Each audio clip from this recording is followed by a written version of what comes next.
కబుర్లు చెప్పడం, వాళ్ళకి వీళ్ళకి మాట్లాడడం అలాంటివి కాదు. కానీ ఇది ఏం చేసిందో తెలుసా, దేవుని సన్నిధిలో ఉండి ప్రార్థించిందంట. హల్లెలూయా. రేయింపవళ్ళు సేవ చేస్తూ ఉందట, ఉపవాసం ఉన్నారట ఆవిడ. 37వ వచనంలో విధవరాలై ఉండి దేవాలయము విడవక ఉపవాస ప్రార్థనలో రేయింపవళ్ళు సేవ చేస్తున్నారట. ఎంత గొప్ప భాగ్యం చూడండి. విధవరాలు కదా, నాకేం పని ఉంది, మొగుడా మొండి కదా, పిల్లల మాకైతే సంసారం, పిల్లలు, మొగుడు కదా. కానీ దేవుడు చెప్తున్నాడు, వాళ్ళకే ఉంటాయండి కష్టాలు, ఇటు పిల్లలు చూడరు, ఇంకేముంది నీకు ముసలిదనం గోల్డ్ అంటారు, అటు చూడలేక ఇటు చేయలేక కనీసం మనవాళ్ళు ఇసుకుందామంటే పడేస్తారంటే పెద్ద కట్టారు. అలా చాలా సపరేట్లు ఉంటాయి. అయినా ఎట్లాంటి అనుభవం ఉన్నా దేవుని సన్నిధిలో ఉపవాసం ఉండి ప్రార్థించడం ఆ వయసులో ఎంత గొప్ప భాగ్యం చూడండి. అప్పుడు యేసు ప్రభు, ఆవిడ అక్కడ ఉన్నప్పుడు యేసు ప్రభుని తీసుకొచ్చారట దేవాలయానికి. హల్లెలూయా. ఎంత గొప్ప భాగ్యం చూడండి. యేసు ప్రభువే మందిరానికి వచ్చాడట. ఎంత గొప్ప ధన్యత చూడండి. నిజంగా నీవు నేను ప్రార్థిస్తే, ఉపవాసం ఉండి ప్రార్థిస్తే దేవుని యొక్క కార్యాలు మనం చూస్తామండి. యేసు ప్రభు యొక్క వాక్యంలో ఉన్నటువంటి దేవుని మనం చూస్తాం, ఆ రుచిని మనం చూస్తాం. యెహోవా ఉత్తముడని రుచి చూచి తెలుసుకోండి. అలాంటి ఉపవాస ప్రార్థనలు ఆనాడు మనకి వారు ఒక మాదిరికరంగా ఉంచారు. అట్లాంటిది ఇంకొకరిని మనం చూస్తా ఉన్నామండి. అన్నా ప్రవక్తని గారి గురించి 7వ అధ్యాయం 12వ వచనం చూద్దామా. అదే విశ్వాసనే పట్టుకోండి. అట్లానే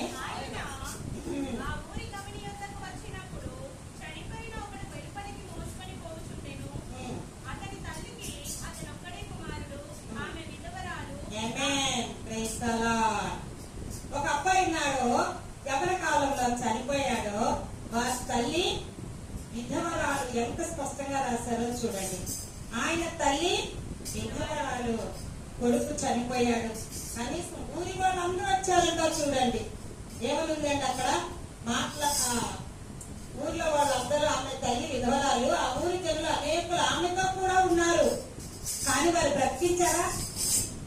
ఎవరో బ్రతికించగలమా? అమ్మ పలానా ఎక్కడికి వెళ్తాడో చావుకెళ్తున్నాడు, మా చోట అందులో చచ్చిపెట్టి చూసి వస్తాను. చూడటం వరకే, వెళ్ళడం వరకే, మాట్లాడటం వరకే, వాళ్ళు ఆ మట్టుకు ఓదార్చడం వరకే. బ్రతికించగలమా? కానీ యేసుక్రీస్తు బ్రతికించాడు. హల్లెలూయా.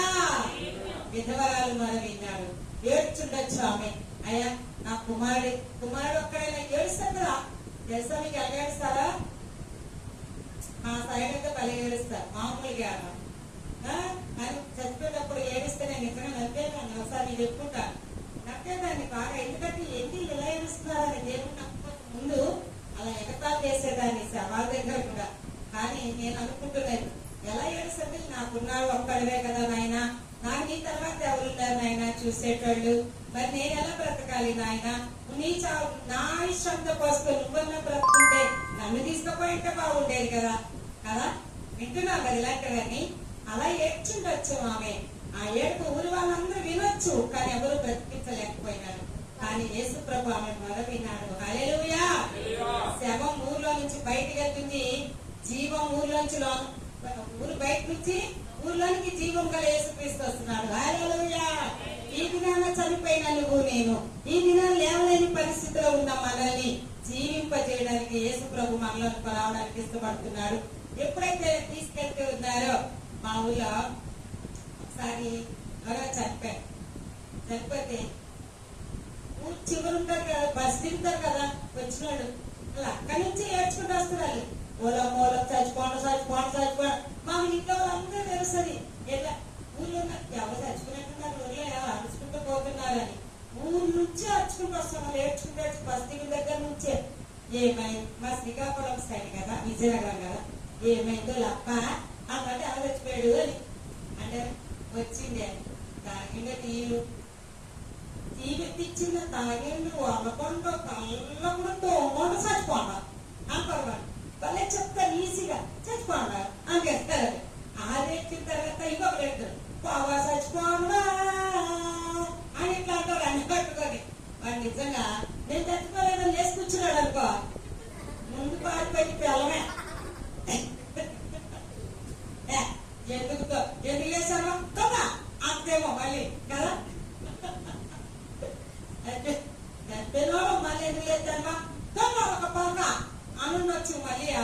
కదా. కానీ ఇక్కడ యేసు ప్రభు ఏం చేస్తున్నాడో తెలుసా? ఆ మునువరాలని ఓదార్చడానికి ఎవ్వరూ చేయలేని పని. ఊరు జనమంతా ఆయనతో ఉన్నారంట. హల్లెలూయా. ఆమె ఎందుకు కనికరపడి, ప్రభు ఆమెను చూచి ఆమె ఎందుకు కనికరపడి ఏడవద్దని ఆమెతో చెప్పి దగ్గరకు వచ్చి పాడెను ముట్టగా మోయించిన వారు నిలిచారంట. మోయించిన వాళ్ళు అనొచ్చు ఏమని, ఇప్పుడు ఎందుకని మళ్ళీ తీర్చుకున్నారు, టైం అయిపోతుంది, 12 కల్లా పాటేయాలి, లేకపోతే మాకు ఎంత బాగా వచ్చేస్తుంది, ఊరుకోరు, 12 కన్నా అయిపోవాలి కార్యక్రమాలు అంటారు. కొంచెం టెన్షన్ అయ్యా పాడి అన్నారు. నువ్వేనా బంధువులువా, ఆకాశం చూస్తావా, లేదా స్నేహితుడువా, ఈ పనాడు అంటారు కదా. కానీ యేసు ప్రభు ఎప్పుడైతే వాళ్ళు ఆగండి అనగానే వాళ్ళకి ఎంత విశ్వాసం ఉందో చూడండి. మీకు తెలుసా, తీసుకెళ్తున్నప్పుడు మధ్య మధ్యలో ఒకసారి ఆపుతారంట. ఐడియా ఉందా? అలా చూస్తారంటే మీకు తెలియదు లేదా? ఈసారి శవం మోసే దగ్గరికి వెళ్ళండి. అగ్నిలు పాడమే తీసుకెళ్తారు కదా, ఖచ్చితంగా నేను చెప్పినందుకు నేను చూడండి అసలు ఏం చేస్తారో చూడండి. మధ్య మధ్యలో ఆపి మనవలో వాళ్ళు పిలుస్తారంట చెవులో. ఒకసారి నేను మొన్ననే మా తోడు వాళ్ళు చనిపోతే వాళ్ళ మనవడు చెవులో ఆపారు, కింద పెట్టారు, అలా 3 సార్లు చేస్తారట. ఫస్ట్ టైం సెకండ్ టైం చూస్తున్నా ఏం చేస్తున్నారు ఇలా నేను చూశాను కదా. చూస్తే జేజీ జేజీ అంటే నాన్నమ్మ నాన్నమ్మ నాన్నమ్మ నాన్నమ్మ అని 3 సార్లు అనాలంట. నిజంగా నాన్నమ్మ వేసిందే అనుకో, ముందు వచ్చి వీళ్ళ అమ్మాయి వస్తుందండి, చచ్చిపోయిన అప్పుడు ఎంత పెట్టా మీ నాన్నమ్మని అని కదా. అయితే ఏం చేసింది అలా అలా ఆపారు వాళ్ళు. యేసుక్రీస్తు గారు వేసి ఒకటే చెప్పారు. ఏం చెప్పారో తెలుసా? వెంటనే ఆమె ఎందుకు కనికరపడి వెంటనే ఆయనను లేపారంట. ప్రార్థన చేసుకున్నారు వాళ్ళు. అయితే ప్రభు ఆమెను చూచి ఆమె ఎందుకు కనికరపడి యాడవద్దని ఆమెతో చెప్పి దగ్గరకు వచ్చి పాడిన ముట్టగా మోయిచున్న వారు నిలిచి ఆయన చిన్నవాడాలు ఎమ్మని నీతో చెప్పుచున్నాను అనగా, ఆ చనిపోయిన వాడు క్రైస్తవాడు. హల్లెలూయా. నిజంగా నమ్ముదామా? ఎందుకంటే అది దేవుని కార్యం. యేసుక్రీస్తు ఈ లోకంలో చేసిన అద్భుతమైనటువంటి కార్యం ఏంటో తెలుసా? చనిపోయిన వారిని లేపాడు, యాయిరు కుమార్తెను లేపాడు, లాజరు గారిని లేపాడు, ఈయనని లేపాడు, ఇంకా చాలా మందిని దేవుడు అద్భుతాలు చేసి అద్భుత కార్యాలు చేశాడు. ఈయన ఈ సమయంలో ఏమంటే ఆయన లేచి కూర్చున్నాడంట. తల్లికి ఎంత సంతోషం అంటే, విధవరాండ్రు యొక్క మొర, విధవరాండ్రు ఏడిస్తే దేవుడికి చాలా ఇష్టం, చాలా బాధపడతాడంట ఆయన. ఈయనకి ఎవరు లేరు కదా, ఒక్కడే కొట్టు కదా. ఒక్కసారి ముట్టి ఆయన స్వస్థపరిచి ఎవరైనా అడిగారు ఆయనను, బాబు నా కొడుకులు లేపని. ఎందుకంటే చచ్చిపోయి ఇంట్లో వేస్తాడు, ఎవరికి తెలియదు. ఊళ్ళో అది ఇంత అద్భుతం జరుగుతుందని ఎవరికి తెలియదు. చచ్చిపోయిన ఏం వేస్తాడు అనుకున్నారు వాళ్ళు. కానీ వీళ్ళు ఏం చేశారో తెలుసా? ఆ విశ్వాసంతో పాడిన అక్కడ పెట్టినప్పుడు ఆయన వాళ్ళని చెప్పాడంట. వెంటనే ఆయన లేవంగానే లేచాడంట. ఆ విధవరాలికి ఆ సమయంలో ఆదరణ కలిగించు కుమారుని దేవుడిచ్చాడు. హల్లెలూయా. సంఘం ఏంటో తెలుసా అండి? స్త్రీతో సమానం, వధువుతో సమానం. క్రీస్తు ఎవరో తెలుసా? మన భర్త, మన శిరస్సుతో సమానము. మన భర్త ఇప్పుడు మన కోసమే ఆలోచిస్తాడు. ఈ లోక సంబంధమైనటువంటి ఆత్మీయమైనటువంటి ఈ లోక సంబంధమైన భర్త కాదు, కానీ పరలోక సంబంధమైన భర్తకు మనం లోబడి ఉండాలి అని తెలియజేస్తా ఉన్నాడు. కాబట్టి ఈ లోక సంబంధమైన భర్త మన శిరస్సు ఉన్నారు, ఆయనకు మనం లోబడి ఉండాలి. ఆ భర్త మనల్ని ప్రేమించాలి, దేవుణ్ణి మనం ప్రేమించాలి, లోబడాలి, ఆయనకు మనం మొరపెట్టాలి. ఈ ఇద్దరు విషయంలో దేవుడు అద్భుత కార్యం చేశాడు. ఆ యొక్క హన్నా గారికి దేవుడు ఆ సమయంలో యేసుక్రీస్తు మందిరానికి తెస్తున్నప్పుడు ఆమె చూశారట. అప్పుడు లూకాసు వార్తలో ఆవిడ రెండవ లూకాసు వార్త 2వ అధ్యాయంలో ఇందాక మనం చూసాం కదండి. ఆమె ఏం చేశారంట, అక్కడ పాపంతో రేపు వాళ్ళు ఉంటే ఆమె కూడా ఆ కడిగలోని లోపలకు వచ్చి దేవుని కొనియాడి, అంటే యేసుక్రీస్తుని చూసి విమోచన కొరకు కనిపెట్టుచున్న వారందరితో ఆయనను గురించి మాట్లాడుచుండేను. నువ్వు ఎప్పుడైనా క్రీస్తు గురించి ఎవరికైనా చెప్పావా? యేసుక్రీస్తు నా జీవితంలో చాలా అద్భుతాలు చేశాడు, నాకు దర్శనం ఇచ్చాడు, మీరు కూడా సంఘానికి రండి, మీరు కూడా ఒకసారి వచ్చి మా ప్రార్థనలో పాల్గొనండి, మీరు కూడా దేవుడిని అడగండి. దేవుడికి ఏమైనా బంధువులు ఉన్నవాళ్ళు, డబ్బున్నవాళ్ళు నిజం ఈ లోకంలో మనకి డబ్బు ఉంటేనే విలువ ఉండేది, అవునా కదా? అది ఉంటేనే 10 మంది చుట్టాలు వస్తారు, అయితే ఎవ్వరు రారు. ఏమంటారు చూడండి, బెల్లంలో చోట ఈగలు ఉంటాయి, ఏమి లేకపోతే ఎవ్వరు రారు. కానీ యేసుక్రీస్తు ఎవ్వరు లేకపోయినా, ఎవ్వరు పట్టించుకునే వాళ్ళు లేకపోయినా, ఒక విధవరాలుగా ఉంటున్నా దేవుడు వారిని దర్శిస్తారు.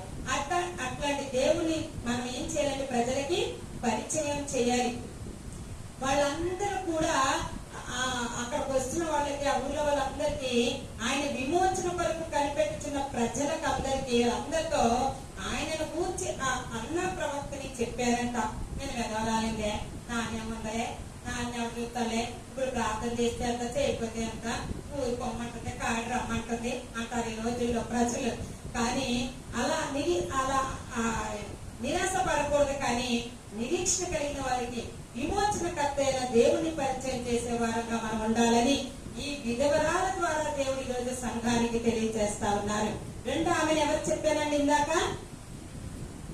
ఆమె విధవరాలే, ఒక చనిపోయినటువంటి ఒక కుమారుడు, ఆమె తల్లి అన్నమాట. బ్రతికించినప్పుడు ఆమె చాలా సంతోషం ఉండొచ్చు. నా కొడుకు బ్రతికాడు, మరలా బ్రతికాడు అని ఆమె ఇంకెంతమంది చెప్పిందో కదా కదండి. ఈమెమో దేవుని గురించి బ్రతికుంది చెప్పింది, ఆమె కూడా నా కొడుకుని బ్రతికించాడు, నా కొడుకుని బ్రతికించాడు యేసుక్రీస్తు అని ఎంతో మందికి సువార్త చెప్పవచ్చు కదా. కాబట్టి నా జీవితంలో అద్భుతాలు చేసే దేవుడు, మన కొరకు దేవుడు ఆదరణకర్త ఉన్నాడు కనుక వారు చేసిన అద్భుత కార్యం, దేవుడు చేసిన అద్భుత కార్యాన్ని బట్టి కొనియాడాలని ఈ రోజు ఈ విధవరాల ద్వారా దేవుడు మనతో మాట్లాడుతున్నాడు. హల్లెలూయా. ఇంకొకటి చూద్దామండి, 21వ అధ్యాయము, నూతన సంవత్సరం తీసి పెట్టుకోండి సిస్టర్. 21వ అధ్యాయము 2వ వచనం మనం చూద్దాం. సిస్టర్స్ బ్రదర్స్,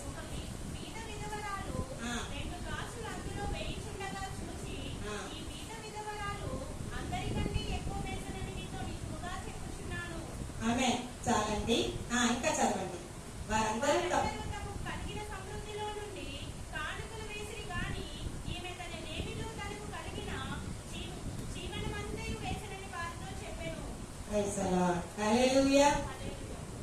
ఒక్క పేద విధవరాలు, ఎంత బాగా రాసినాడు. ఒక్క పేద విధవరాలు మనకి ప్రార్థన అయిపోయాక కానుకేస్తాం కదా, కొంతమంది ఇలా చూపించేస్తాం, మాస్టర్ గారు చూసారా కదా. కానీ ఆమె వేసింది 2 కసాలకి లేవట. ఇక మళ్ళా వెళ్ళడానికి చార్జెస్ కి ఏమీ లేవ. తన జీవనం అంతట్లో ఉండి వేస్తున్నప్పుడు ఎవరు చూసారట? మాస్టర్ గారు చూసినప్పుడు దేవుడు వస్తారు, జాగ్రత్త. హల్లెలూయా. మీరు కృతజ్ఞత అర్పణ ఇస్తున్నారా లేదా, దశమభాగాలు ఇస్తున్నారా లేదా, కానుకలు వేస్తున్నారా లేదా, మరి ఇలా అసలు ఏం చేస్తున్నారు? మీ హృదయం అంతా, జీవనం అంతా ఎవరికి ఇయ్యాలండి? దేవునికి ఇయ్యాలి. దేవుడు చూస్తాడంట వెంటనే. ఆమె జీవనం అంతా ఇచ్చేస్తుంది. ఆ రోజు ఆమె కూలి అంటంట, ఆ డబ్బులు, జీవనం అంతా కూలి డబ్బులన్నీ ఇస్తుందంట. మనమైతే సగం దాచుకొని కృతజ్ఞత కూలికి 500, ఆ దశభాగం వేరే సరిచేస్తాం కదా. దశభాగం వేరు, కానుకలు వేరు, కృతజ్ఞత అనుకోరు. ఆ దశభాగం తీస్తాం కదా, 10,000 అనుకోండి, 90 రూపాయలు తీసినా ఈ రోజు కృతజ్ఞత గుడికి 500, రేపు అందులో ఏటకి 50 రూపాయలు, అవే సర్దుతుంటాం. దేవుడు చూస్తాడు, జాగ్రత్త. మీ మనసు నా మనసు. ఒక విధవరాలు వేసినట్టు మనసు లేదా? మనకు ఉద్యోగాలు ఉన్నాయి, భర్త ఉన్నాడు, సంపాదిస్తున్నాం, ఇద్దరం సంపాదించకపోయినా భర్తగా సంపాదిస్తున్నాడు. ఏమి దాస్తున్నావు? దేవునికి ఏమి ఇస్తున్నావు? నీ హృదయాన్ని పూర్తిగా ఇస్తున్నావా, సగమే ఇస్తున్నావా? చూసే దేవుడు. ఈ రోజు విధవరాల గురించి ప్రత్యేకంగా ఎందుకు మాట్లాడాడంటే, వాళ్ళు ముగ్గురులో ఒక ప్రత్యేక 5 మందిని మాత్రం నేను చూపిస్తాను, లూకాసు వార్తలోనే చూపిస్తా. వారిలో ఉన్న ప్రత్యేకత మనం తెలుసుకోవడానికి దేవుడు మాట్లాడుతున్నాడు సంఘంతో. హల్లెలూయా, హల్లెలూయా. దేవునికి స్తోత్రం. ఆమె ఎంతగానో ఏడ్చి తన కుమారుని బ్రతుకున్నందుకు అనేక మంది చెప్పింది. ఈమె ఇన్ని సంవత్సరాలు నేను ఎందుకు బ్రతుకున్నానంటే, నా భర్త చనిపోయి ఎప్పుడో 7 ఏళ్ల వయసులో చనిపోయినాడు, ఇప్పటి వరకు 84 సంవత్సరాలు బ్రతుకుతున్నానంటే దేవుని కృప అంటూ అందరికీ యేసుక్రీస్తు గురించి పుట్టక ముందు నుంచే ఉంది ఆ ప్రవక్తని చెప్తూ అక్కడ తీసుకొచ్చినప్పుడు చెప్తున్నారు. యేసు ప్రభుని ఆ యొక్క మందిరానికి తీసుకొచ్చేటప్పుడు ఆయనకి ఎంత వయసు? ఆమెకి అప్పటికే చాలా వయసు, ఆయనకి 8 రోజులు మాత్రమే యేసుక్రీస్తుకి. అంటే యేసుక్రీస్తు కన్నా ముందున్నారు ఆవిడ ఆ యొక్క మందిరాలో. హల్లెలూయా. 38 సంవత్సరాలు బట్టి ఒక పుట్టుక కుండోడు ఎక్కడ ఉన్నాడు, బెతెస్దా కోనేరు దగ్గర ఉన్నాడు. అప్పుడు వయసు ఎంత అయినది, ఇంకా అప్పుడు సంచారం చేస్తా ఉన్నారు. 33.5 సంవత్సరాల లోపలనే యేసుక్రీస్తు గారిని సిలువ వేశారని సంగతి మనకు తెలుసు. మంచి యవ్వన కాలంలో ఆయన సిలువ వేశారు.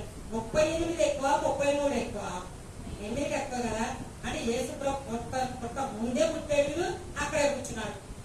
అది దిగరా నాయన, దేవదూతలు వస్తారు కలుపుతారు, నీళ్ళు దిగరా నాయన అంటున్నా గాని ఎవరైనా వచ్చి నన్ను తోస్తే పడతా, నన్ను దింపితే పడతా. ప్రార్థన ఉందనుకోండి, నువ్వు వెళ్తావా ఇస్తారు, నువ్వు వెళ్తే నేను వెళ్తా కదా. నీ ప్రార్థన ఏదైనా ఉంటే నువ్వు వెళ్ళి సంఘానికి, దీని ఏదైనా ఉంటే సంఘాల్లో ఏమన్నా ఉపవాస ప్రార్థన ఆవిడ వస్తుందండి, ఆమె రానండి. ఆ 33 సంవత్సరాలు అక్కడే ఉన్నాడు కదా. మరి అలాంటిదని దేవదూతలు ఎప్పుడు నీళ్ళు అల్లాడిస్తారు, దుంకెత్తమన్న అవకాశం ఉండాలి. ఎప్పుడు మీటింగ్ పెట్టాలి, ఎప్పుడు ఆరాధన ఉంటుంది, ఎప్పుడు వెళ్ళాలి, ఎప్పుడు చేయాలి, ఎప్పుడు అక్కడ పరిచయం చేయాలి అని ఆరాటం ఉండాలి. ఆధ్యాత్మేంటి అర్థం ఆకు వచ్చి నడిపిస్తానే అంటే అక్కడే ఉంటావు. ఆ సంవత్సరాలు పోతా ఉంటాయి. దేవుడు ఒక్కడే వెళ్ళిపోతాడు, సరిపోతుంది, పని అయిపోతుంది పని కదా. కాబట్టి చాలా జాగ్రత్తగా ఉండండి. ఇలాంటివన్నీ మనకి సాదృశ్యాలు అయి ఉన్నాయి. ఆమె ఎప్పుడైతే ఏడుస్తుందో ఆ విధవరాలు 2 కాసులు వేసినప్పుడు దేవుడు చూశాడు. దేవుడు చూస్తారంట. మనం వేసే ప్రతి కానుక, మనం చేసే ప్రార్థన, మన సమయం కూడా ఒక కానుకేనండి దేవునికి, తెలుసా? మన సమయం కూడా దేవునికి కానుక. నీ డబ్బులు నేను అడగట్లా, దేవుడు నీ హృదయం అడుగుతున్నాడు, నీ సమయాన్ని అడుగుతున్నాడు కదా.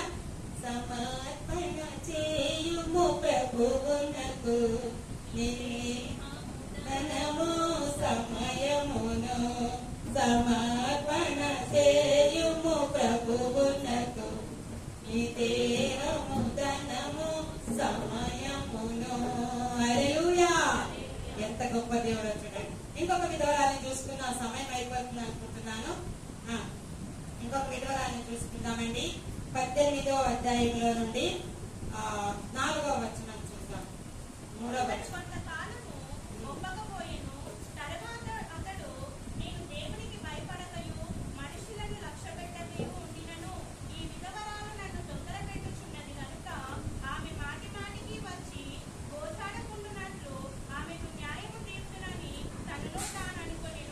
ఆమేన్, హల్లెలూయా. 5వ వచనంలో ఏమనుందండి? ఈ విధవరాలు నన్ను తొందర పెడుతుంది. అక్కడున్న రాజు ఒకడున్నాడంట, ఒక న్యాయాధిపతి ఒక పట్టణంలో ఉన్నాడంట. 3వ వచనంలో చూస్తే ఆ పట్టణంలో ఒక విధవరాలు ఉందట. ఎంత స్పష్టంగా విధవరాలు ఉంది కదా.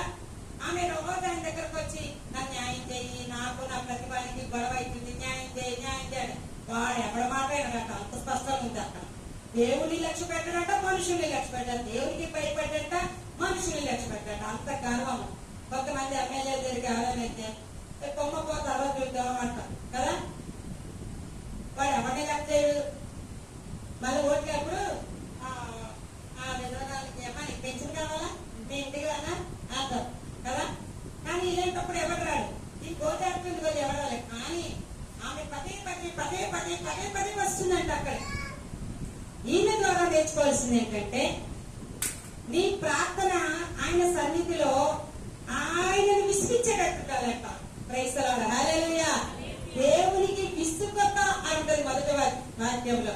విసుగక నిత్యము ప్రార్థన చేయటానికి ఇది చెప్పారట దేవుడు. మన ప్రార్థన ఎలా ఉండాలంటే, ఒక్కసారే చేసేస్తే పనులు జరగవండి. దేవుని సన్నిధిలో ఉపవాసం ఉండి గోసాన్ని ప్రార్థించి ఎప్పటికో కార్యం జరుగుతుంది. దేవుని విసిగించేయాలి. ఏమని? ఇస్తే ఊరుకునేటట్టు లేదా మా పని అనేటట్టుండ. మనకి లేడీస్ కన్నా ఏమన్నా కావాలనుకోండి, ఊరికే సంపాదించేస్తాం కదా. మీకేంటి సార్ చెప్పాను, అక్కడికి వెళ్ళాలంటే చేయలేదు, ఇక్కడికి వెళ్ళాలంటే అది లేదని. ఇంకా ఇవ్వలేదనుకో పద్మానం ఈ నిలిచే ఊళ్ళని ఎత్తేస్తాం. అప్పుడు అర్థమైతే ఆయనకి ఏమంటే ఏంటన్నీ ఎత్తేస్తుంది. మొన్న మీరు కొనలేదనేమో. మరి మంచిగా మాటలతో చెప్తే ఎదగాలి, చేతలతో చెయ్యాలి కదా. కాబట్టి ఏం చేసిందంటే ఆమె విసుగక ప్రార్థన చేసిందంట. అసలు వాడు లక్ష్య పెట్టడం దేవుడు భయపడ్డు. కానీ ఈమెకు చిరాకు వచ్చేసింది. ఆయన రోజు ఇంటి ముందు వచ్చి కూర్చోడు. అది రోజు అక్కడికి వచ్చి కూర్చుంటుంది. ఉంది. ఇంకా ఆయనకి చిరాగా చేంజెస్ లేదు. బాబా ఆమె ఎందుకంటే చూడక రోజు వచ్చి చంపేస్తుంది అన్నాడు ఆయన. ఆయనకే అంత ఉంది, ఆ న్యాయాధిపతికే చేసేయాలి అని విసుగొచ్చింది. మన దేవుడు చేయడా? హల్లెలూయా. నిత్య జీవం కలిగిన దేవుడు చేయడా? నువ్వు మొరకడితే. ఈ విధవరాలు చూపించినటువంటి సాక్ష్యం అది, ఈ విధవరాలు చూపించినటువంటి ఆత్మీయ జీవితం అది. కాబట్టి ప్రియ సహోదరు, ఈరోజు ఈ విధవరాల ద్వారా మనం నేర్చుకోవాల్సిన పాఠం ఏంటో తెలుసా? సుగక నిత్యం ప్రార్థించి కదండి. కొడుకు చనిపోతే విధవరాల ద్వారా నేర్చుకోవాల్సింది ఏంటో తెలుసా? దేవుని దయ పడిందంట ఆమె మీద. దేవుడు కనికరించి జాలిపడే కుమారుని లేపాడంట. ఆ దయ, కనికరం, ప్రేమ, దేవుని ప్రేమ మన మీద ఉండాలంటే ఏం చేయాలి తెలుసా? అంత గొప్పవారుగా, దేవునికి మాదిరికరంగా ఉండాలి. అంత చూడటానికి జాలి కలిగే వారుగా మనం ఉండాలి కదా. ఈ నలుగురి ద్వారా దేవుడు అద్భుతంగా మనతో మాట్లాడినాడు. ఎంతమందిని చెప్పాం? నలుగురు. మరి ఇచ్చే అక్క ఆమె ముసలామే కదా, విధవరాలే కదా. ఇచ్చే అక్క కూడా ఎప్పుడో నేర్పించారు ఆ విధవరాలు గారు. ఎంత గొప్ప దేవుడో చూడండి. అందుకే యేసుక్రీస్తుకి ఎక్కువ విధవరాలు అంటే బాగా ఇష్టం అంట. వాళ్ళ మాదిరికరం లూకా సువార్తలో బాగా చూపించాడు. సంఘానికి అవసరమై ఉన్నది కాబట్టి. ఇంకొకరిని చూపించి నేను ముగిస్తానండి. లూకా సువార్త 4వ అధ్యాయం 26వ వచనం.